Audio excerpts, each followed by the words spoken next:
મોહિત છું. તને મારી ભક્તિથી દૂર કરવા માટે પર્વત પરથી પટક્યો, આથી નીચે કચડામાં નાખ્યો અને છેલ્લે હોલિકા અગ્નિકુંડમાં પણ લઈને બેઠી. પણ ધન્ય છે પ્રહલાદ તને આટલા કષ્ટો, પીડાઓ, યાતનાઓ તને આપવા છતાં તારો મારામાંથી વિશ્વાસ કરતો નથી. મારું આ પ્રાગટ્ય હે પ્રહલાદ તારા વિશ્વાસમાંથી જ રહેલું છે.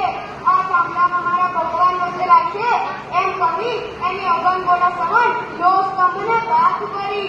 તારી ઈશ ભક્તિ અને ઈશ વિશ્વાસે જ મને આ અવતારમાં પ્રગટ કર્યો છે.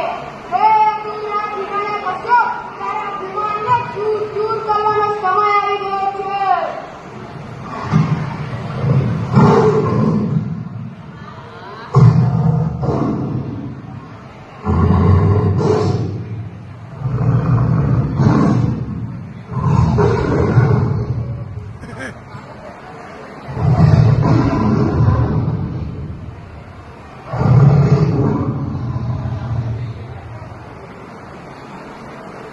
શ્રી બ્રહ્માજીથી મળેલા વચન મુજબ જ તારો અંત થશે.